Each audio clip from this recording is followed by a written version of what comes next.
Most founders believe that funding is the magic button that turns an idea into a real company. But the moment you start raising money, a big question hits you. Should you take debt and keep full ownership, or give equity away and share control? In this video, we'll explain how to raise startup funding, compare debt financing versus equity financing with practical examples. Debt financing is when a startup borrows money from a bank, private lender, SBA program, or revenue-based lender and agrees to pay it back with interest. You do not give up company ownership or voting power.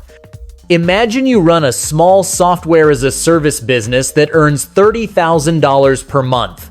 You need $500,000 to scale marketing and build new features.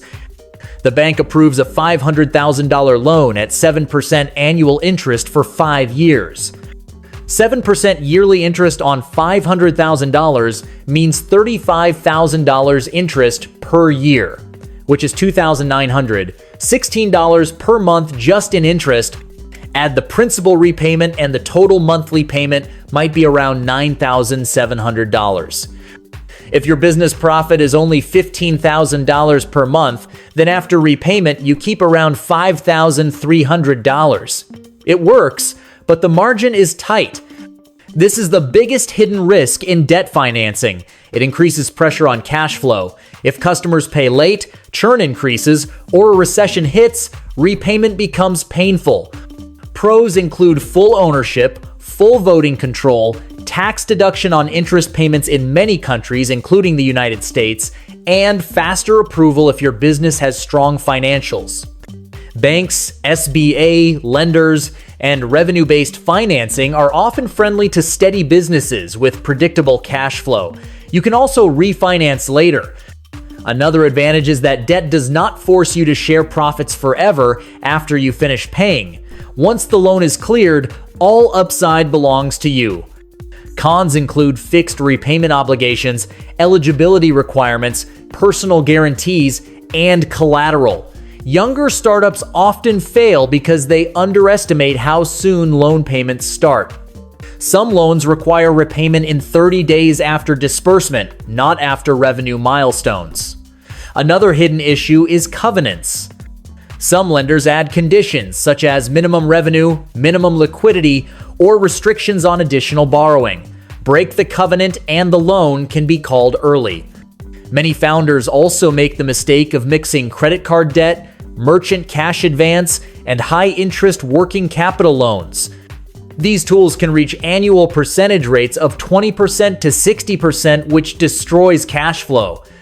Debt financing works best for predictable business models like software as a service, e-commerce with repeat customers, service firms, and manufacturing firms that need working capital. It is not ideal for moonshot tech startups that take 5 years before revenue. The biggest mistake founders make is taking debt without forecasting cash flow. Always run 3 cases: worst case, normal case, and best case. If the loan payment survives the worst case without killing the company, then it is a smart decision. If you only survive the best case, skip the loan or reduce the amount. Equity financing is when a startup sells a portion of ownership to investors in exchange for capital. These investors can be angel investors, venture capital firms, private equity firms, accelerators, or strategic corporate investors. Imagine your startup is building an AI sales assistant. You need $2 million to hire engineers and grow fast. Revenue is only $100,000 per year, so traditional lenders reject you. A venture capital firm offers $2 million for 20% equity.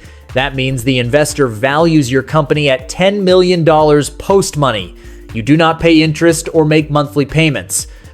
Instead, the investor waits for a big exit, such as acquisition or IPO. If after 8 years the company sells for $200 million, the investor gets 20% of that, which is $40 million. You and your co-founders share the remaining $160 million. Pros include no cash flow stress, mentorship, network access, recruiting help, distribution support, and validation. Equity is designed for high-growth startups that need time before generating profit. Many famous companies in Silicon Valley survived because they raised equity during early unprofitable years. The biggest advantage is that equity aligns investor incentives with founder incentives. Everyone wins only when the company grows. Cons are loss of ownership, loss of control, founder dilution, board pressure, and exit expectations.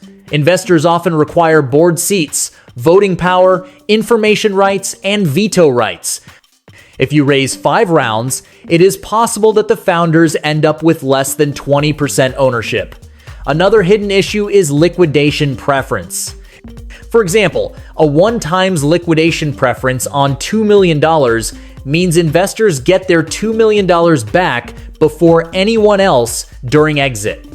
Some deals include 2x or 3x liquidation preference, participating preferred shares, or anti-dilution clauses. These can significantly reduce founder payout. It is critical to read term sheets carefully and understand what each term means.